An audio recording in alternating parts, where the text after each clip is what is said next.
Alright, Trajanus here with another new series. This one is also not a multiplayer game.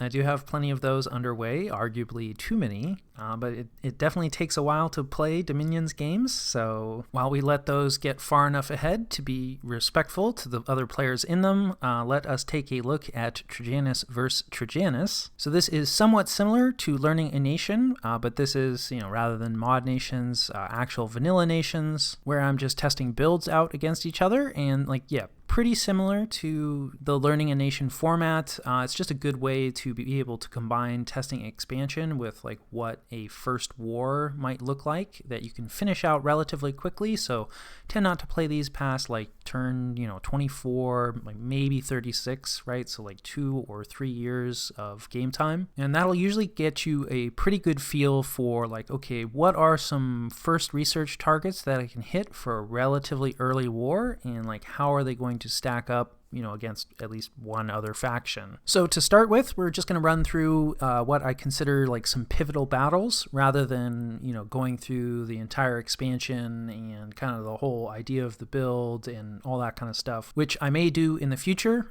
for some videos and some episodes. But at least for the present, I have a few of these stacked up, and I do think the battles are the most interesting part. So let's just take a look at some of these. For reference, it is turn 26, and this is one of my Ermor builds against one of my Mekone builds. It's actually a fairly old Ermor build, although I do think it started to scale back on Equite. The Mekone build is definitely focused on the polo marks. We'll take a look at the bless once we jump into the battle. Research for Ermor has been focused on enchantment and evocation, which I don't actually love, and we'll kind of see some of the results of that. But they are at enchantment 4, evocation 5, and I don't actually remember Mekone's research, but it's definitely focused around construction, because like I said, it's kind of more of a thug build. We have a Fort Storm here. And of course, sending in the Peltasts first, then we've got plenty of Gigantes here, a little bit of caster support, not too much. Yeah, this is looking kind of like fire elementals, so we probably have some conjuration research, possibly some flaming arrows or something like that. And then we have 2 Polomark thugs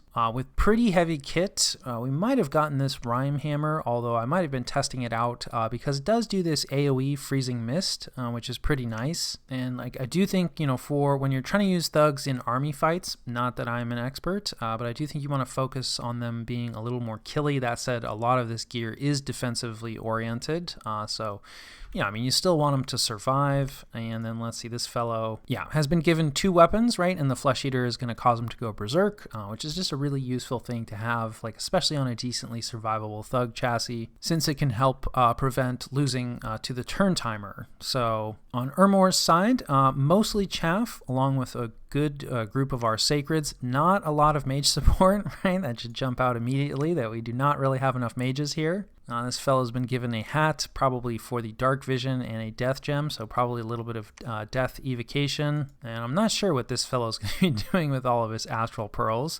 But this is not the only battle, right, that is happening. About half of Ermor's forces are moving on to a different fort this turn, but still, it's a lot of stuff to be risking with this little mage support, and I clearly miscalculated against myself, which is, how it goes. So let's take a look at Mekone's Bless here. And yeah, I'm much more happy with this bless versus the bless that, I actually took in my first Mekone playthrough. And if you take this dormant, and of course, depending on the chassis that you pick, you're able to get basically the same scales that I took in that game. And I was very happy with those scales, so I kind of use that as a jumping off point where it's okay, what can I afford and achieve these same scales that I know will work. Now, this is definitely, a lot of design points to be paying for a nation that doesn't actually have a recruitable sacred unit. So in that sense, it's a bit suspect. And the polo marks, of course, are capital only. So again, you're not going to get that much use out of this bless, except for the fact that, almost, with the exception of the Elder Cyclopses, which is an important exception, but still, all the rest of Mekone's mages are sacred, and Mekone's mages also really like this bless, right? They're giants, so regeneration helps them a lot. Undying coupled with regeneration is really useful, right? Because this is a lot of extra hit points. This is 16 extra hit points, and normally, if you dip into those, then you die at the end of the battle, but if you regenerate back up into positive health, you'll survive. And then reinvigoration is just really useful on both mages and thugs, and especially like mage thugs like polemarchs. Originally for this build, I actually had more reinvigoration and didn't have the undying, and like, yeah, that extra reinvigoration is really nice, especially on the polemarchs, right? Because their default gear is fairly fatiguing and they have a tendency to fall asleep. So the more reinvigoration you can give them, the better. And like mages, basically, there's no upper, like they'll take all the reinvigoration you can throw at them. It'll just make them cast more spells. But the advantage to the Undying is we get death on our Pretender, and Mekone does have a bit of magic diversity issues in terms of like actually getting into some of the sorcery paths. So I felt like that was a worthwhile trade-off. And let's see if we manage to get a bless on Ermor. I actually think we're not. Oh, nice. We must have a prophet here or something. I'm not actually sure how we managed to get this blessing off, but let's take a quick look at this. And yeah, definitely not in love with this bless. Like I said, this is a bit of an older one. Like, yeah, some resistances, relevant resistances. I think like fire and poison are probably the most important because those are things that as Ermor you're going to be doing, right? You do have the option for foul vapors with your Lars. And of course, there's a ton of fire magic. So if you're going to take resistances, like these are both fairly attractive. Obviously missing cold and shock. I feel like cold, especially for the early age, because you just see Niflheim so much, it almost seems like a requirement. And then the magic weapons is really nice, and I think Blood Surge is really like all you need on a lot of Sacred Cavalry. I might actually do another series where we take a look at like, well, what are Sacreds that can expand without a bless, and then like, what are Sacreds that all they need is Blood Surge. So I don't mind the Blood Surge aspect of it. I think like a minimum amount of stuff that you can give these equites so that they absolutely dominate just regular units, but then you're gonna have to rely on something else to take out those really nasty elites and super combatants and thugs. So this definitely is kind of the direction that I'm moving for an equite bless, but like the extra morale, ouch. That's just like some extra fire points left over. That's not, it's never a bad thing to have some morale. Yeah, so we have some lesser fire elementals. There's some fire evocation coming from Ermor, I think. And I think, yeah, we haven't used the death gem yet. So we're maybe waiting until some units get into range.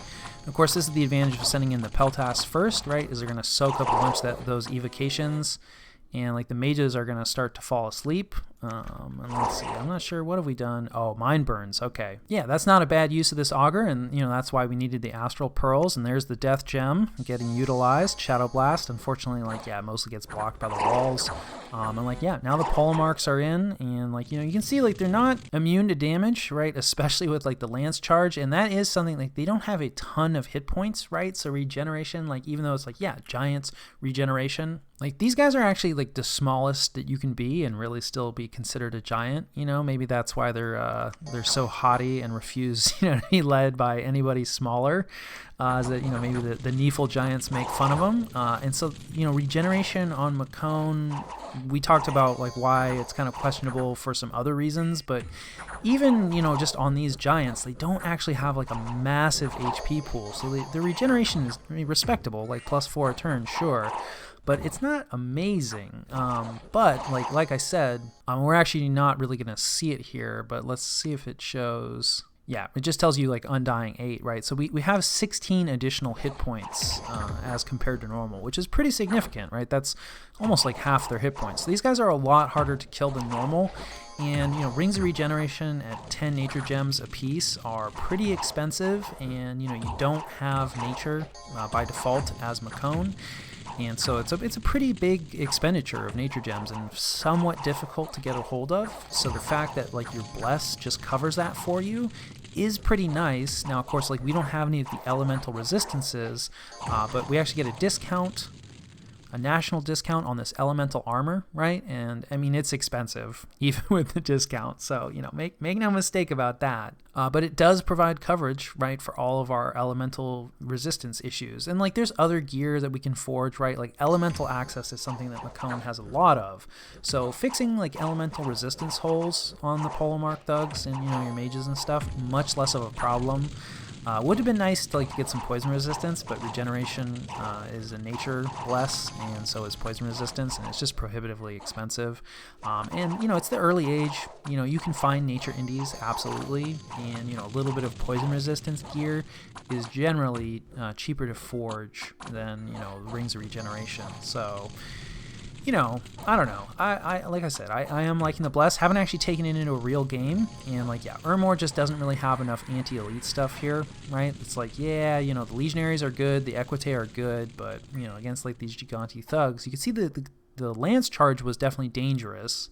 So they're not unkillable, but anti-thug and anti-super combatant stuff is something that, you know, early age Ermor definitely struggles with, and, you know, we didn't bring enough mages. Whatever the answer is, unless you really put a hefty bless on your Equite, or maybe, in some cases, maybe enough gladiators, but probably not. Whatever solution you come up with is probably going to have to come from your mages. So, you know, while Mekone did pay, it does work out for them. This is a pretty nasty loss for Ermor. And you can see, like, yeah, the polemarchs, 44 kills. Like, okay, we are getting, you know, some value out of that bless. All right, so we have Ermor and Mekone again. It's the same Mekone bless and build, probably a slightly different Ermor build, but not too dissimilar. This time it is a little later, so it's turn 34, and for this one, we're trying to test Soul Slay. So Ermor has Thaumaturgy 5, Enchantment 5, and Conjuration 5, so we also have the option for some large fire elementals. We'll see if that's actually, if we pop any of those out. But with the construction research, right, we've given our Augur Elders some penetration gear here. Not full penetration gear, unfortunately. I think probably our Pretender is not awake,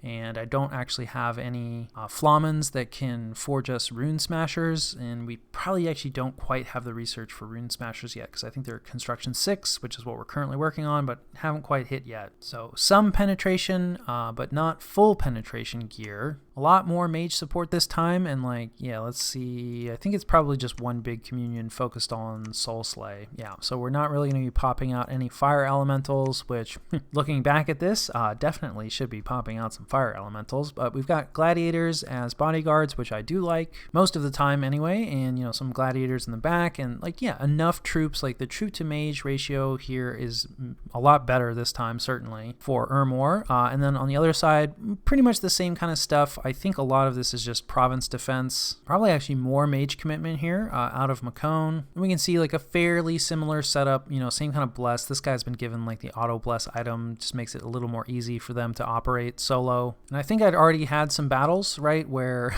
I'd been able to soul slay some of the polemarchs. These polemarchs are definitely kind of a best case scenario for soul slay because they don't have great magic resistance, and we didn't put any on the bless. And like, again, we've invested fairly heavily in the bless, and we don't really have astral as Mekone, so that is definitely a huge hole, and right, could be one of the failure points if we take it into a real game. Now, you know, I mean, that said, you know, in a smaller game at least, you sometimes have like some choice about who you go after early. And, you know, let's just say if we start next to an astral strong nation, we might try to rush them, right, as this Mekone build. So sometimes you can, you know, solve problems through aggression. That said, like, we can get some magic resistance gear, right? So we've bumped this guy's magic resistance up to a pretty respectable level with some earth gear. So you don't actually, like, need astral, you know, to assist with your magic resistance, but it is helpful. And, like, yeah, we haven't kitted out everyone like that. Like, yeah, so we have a mix.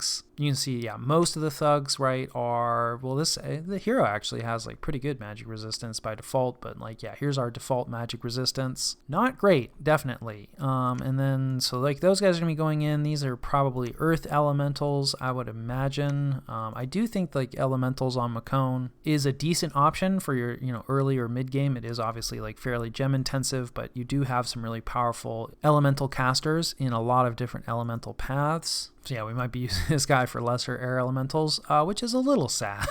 But anyway, let's take a look and see how this goes. In a lot of ways, right, this is kind of the best case for Soul Slay. That says there are plenty of other targets on the battlefield for them. So yeah, we're communioning up. And let's just double check our bless here on Ermor. It's probably going to be looking pretty similar. Like, yeah, you know, right, put some cold resistance on, as well as a bit of defense and like a little bit of strength. And like, yeah, you know, I don't know. I'm still not really sure exactly where to go with the Equite bless. That's maybe like too much investment in the Equite. But like, yeah, I'm still not really sure. Curse of Stones, that's probably coming from Mekone, and is going to be fairly effective, yeah, against the Legionary Infantry, who do not have, right, they just have standard magic resistance, and the Equite have slightly better magic resistance, but not great magic resistance, although, you know, it's fairly easy to resist that. The Gigantes are going to chew through our Legionaries like really effectively, and let's see, we do have some Soul Slays coming out. Yeah, right, we can see one right here from the Communion, so let's take a look and see if anybody's been killed. So no, none of Mekone's commanders have been killed. Somebody did retreat. I guess it looks like he was probably just a sight searcher that got caught up in this combat, or, you know, maybe forgot to re-script him. And here is what, you know, one of our Soul Slayers has been doing. So it looks like he's been going after the Gigante troops with, you know, pretty good success. So, you know, at least in that sense, it's doing a good job. And yeah, same thing with our other Soul Slayer. So that is decent, and I'm not sure. The other important thing, of course, is where their fatigue is at. So let's take a look. It doesn't look like their fatigue is too bad. Yeah, the Communion is doing pretty well overall, so we should be getting out like a good amount more Soul Slays. That said, you know, we have a lot of guys to Soul Slay through, and we really kind of, right, it's the thugs that are most important for us to Soul Slay. So, you know, you can kind of see that it's like, well, it can be kind of hard to get Soul Slay to target exactly what you need. Like, not that we haven't been getting value out of it, but then here comes the other problem, of course. The default spellcasting AI kind of hates to cast Soul Slay. You know, really doesn't like to cast low probability things. And because Soul Slay is so powerful, you know, especially against anything that's got even decent magic resistance, you're often looking at like maybe only like a 20% chance to kill or something like that. And like that is totally fine. With enough casts of Soul Slay, you know, you're going to hit that 20%, definitely. But when your mages have other options, right, this is why Pure Astral can be so important, because like these guys are now spamming out Terror, right, because they're death mages. And they're like, hey, we're way more likely, you know, to have an effect on guys, you know, especially because there's like some relatively low morale troops here. So it's not even that like Terror is an awful spell to be casting. And like, honestly, well, actually, this guy's got pretty good morale. But that is a problem of the polo marks by default, is that, yeah, actually, we've done a pretty good job of bumping the morale up with items here. But yeah, against, you know, unkitted polo marks, Terror is not like a crazy play. But you can see we are still getting some Soul Slays. So this is actually an unkitted augur who's he's another master, and he's not an augur elder. And this is probably the most useful thing out of this battle, because he is still casting Soul Slay, even though he doesn't actually have any penetration gear, right? Like, so, you know, he's going for the Soul Slays. And you can see without the, you know, penetration gear, he's having a lot less success, even against just the regular Gigante troops. We can see, right, he rolls at 11, with no penetration gear, right? So he gets his plus his DRN roll, versus if we go take a look at one of the other guys' logs, right, he rolls at 14, and that's because of the gear that he's carrying. And it helps a lot until, you know, he decides to spam Terror. So I'd say, you know, as early age Ermor, if you want to do Soul Slaying, it's maybe a little counterintuitive because, you know, these guys are your highest astral. That is why I have selected them for Soul Slaying duty. Well, not this fellow, but this guy here. And you do want, right, the highest astral caster you can muster is going to be your best Soul Slayer, but not if they cast Terror off script. So as early age Ermor, I would say it's better to use your augurs, right, if you want a Soul Slay battery, than your augur elders. And, you know, really, like, whatever nation, you know, if you have a pure astral option, that is probably going to be your safest option. You know, definitely do some testing, and it might change depending on mods that you're using. You know, what they cast off script, but, you know, the more paths of magic they have, the less likely they are to cast Soul Slay off script. And you can see, right, it doesn't work out for us. We don't really have an answer to these thugs, you know, other than our mages, who we've been discussing at great length what went wrong there. And again, we lose as Ermor. It's always bittersweet, you know, when you're fighting yourself, because, like, hey, at least the Mekone build is working. But yeah, wow, really struggling to make Ermor work. The other thing, of course, you know, that you can do with Soul Slay, this is like a pretty small, like, Soul Slay battery, honestly. Like, we could have mobilized a lot more mages, and that's kind of the other thing I think you can do with Soul Slay, is essentially just go wide, right, and then just bring a ton of mages. You know, you're not going to be able to put penetration gear on all of them, but, you know, with enough Soul Slays going out, and especially too, like, you're guaranteed more or less the soul slays that you put in the script of the mages. So, if you manage to bring 20 mages that can all cast soul slay and you script up, 5 soul slays per, you're looking at like 100 soul slays, which pretty significant, right? Depending on what you're up against. But of course, that is incredibly expensive in terms of possible mage losses and just like you're not researching with those mages. And mustering 20 mages that can actually pull off soul slay is not trivial. So yeah, possibly the answer here, right, is just more mages and more soul slay. But you can see how in a big army fight, right, a lot of your soul slays are going to be hitting, other units that are easier to target, right, rather than some of those super combatants and thugs that are built into the army. Most of my success with soul slaying was soul slaying, individual polemarchs that were out raiding that I was able to catch. And in that role, it's really effective. But in an army fight, I think it's a little more challenging to bring to bear. And speaking of going wide, I believe this is actually the very next turn. So the roles are kind of reversed. Now Mekone is trying to jump on top of one of Ermor's forts. So we've got a bunch of Ermorian province defense here, and we've brought out quite a few augurs. None of them actually have like any penetration gear. We've also brought some fellows out to do, some fire elemental spam, and the blesses are the same. And let's take a look and see if this works out.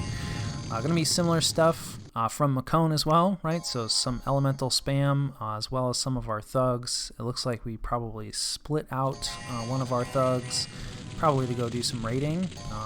We're bringing in some corpse candles. This is from Ermor, which sure, maybe. At least distracts units. They can be pretty difficult to hit and kill, although that said, the thugs are more likely to be able to do that. And we see some soul slays starting to come out. There are just fewer units here to soul slay through as well from Mekone's side, and they do tend to prefer units with more hit points. And we should be able to, kill the human units fairly effectively. We also have a ton of large fire elementals. Never a bad thing to be bringing out. Never a bad thing. Probably don't bother against Abyssia, but against Mekone, it's definitely going to help out. A lot of them are probably going to get trapped, right? So we can see, more soul slays coming out. The other thing too, really, is that especially once the thugs mix in with the army, as long as you beat the army, then you can usually just HP route the thugs. Not if they have berserk items, so that's another reason that providing berserk items can help. You can see our evocation research is not fantastic. These are probably our fire elemental summoners that are now just spamming that out. And we're still not getting a ton of soul slays here. Yeah, so, I did actually think when I said it was probably our fire elemental summoners that were casting fire darts, I was like, wait a minute, they should be asleep. And this is a ton of fire darts. So it is indeed probably mostly coming from our communion. So you can see here's the scripted soul slays, which, we're a mixed bag when we tried against casters, right? Mages tend to have better magic resistance. So that didn't really work out. For the most part, we actually do pick up a mage there, but we got decent results. But once the mage goes off script, right, he's like, hey, much more likely to get success. Look at all this success, these Helit Peltasts are dealing fire damage too. And again, highlights the issues of, trying to use Soul Slay when you're not pure Astral, because when the mages have other options, they often, they rate Soul Slay fairly low because it just has a low probability to actually do anything. Of course, when it does do stuff, it's incredibly important. I have found, at least with augurs, that if you give them penetration gear, they are much more likely to cast Soul Slay. Now, of course, this is the problem with going wide when you're not pure Astral, is that trying to give penetration gear, to 20 augur, forget it. You just, you're going to spend all your Astral pearls that way. Probably not worthwhile. So it's still probably better, I think, at least for early age Ermor, to invest in a couple dedicated Soul Slayers, and you're going to have to use other things to, kind of burn away the rest of the army. And then once you get down to just, a couple, those hardest to kill super combatants or thugs, you're going to have some good Soul Slayers going up against them. Well, at least with good penetration gear. Again, Early Age Ermor is an astral nation. They're really more a communion nation, I would say, than an astral nation. So, maybe Soul Slay is kind of the wrong answer to try to be using for Early Age Ermor specifically. Now, all that said, I do think that we come away with this. I think mostly just on the strength of like a ton of fire elementals, and like, yeah, fire darts isn't great, but I mean, it's not, well, it's probably some friendly fire, but we do have fire resistance on the Bless, right? So our Equite at least. Now, of course, a bunch of our fire elementals are getting caught. I think, trying to use elementals when you bring a bunch of chaff, at least like, the elementals that have to walk, not air elementals, but is maybe a bit questionable, right? It's kind of like, well, if you're going to summon a bunch of elementals, like, let them be the chaff. Like, there's really, this is not helping, right? Like setting a bunch of our Staudy on fire and having them fall asleep and then trap the fire elementals. Like, this is not a good use of gold or fire gems. So, trying to use mass elementals with a large army is fairly challenging, and forward positioning your mages like helps, but especially if there's like any cold scales, in which case it's probably a bit questionable to be using fire elementals anyway. But fire elementals move quite slow in cold, and I think this is in heat. Let's take a look at their firepower. Whoops, excuse me. Let's take a look at their skills. Yeah, so this is only heat +1, so they could be getting a boost, and they're in a swamp, so they take a penalty at least to their attack.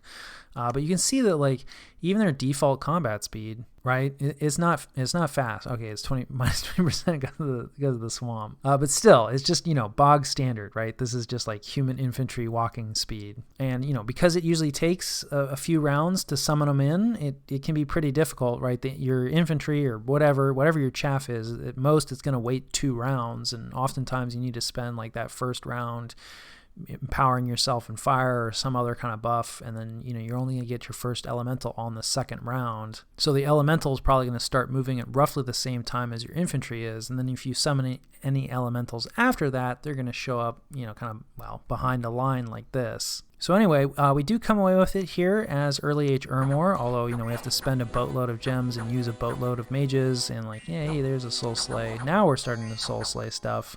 But like, yeah, still haven't really like unlocked, like exactly, like this is not a super clean win. I'm not really happy with this, and like, yeah, we definitely have some more stuff, some other tests in the future, but I'm still working on exactly like how to, figure out super combatants and thugs as Early Age Ermor in an efficient manner. So hopefully this has been interesting. Definitely have some more of these battles upcoming, so probably do a few more episodes like this here and there scattered throughout in between when we have game series running. And thanks for watching.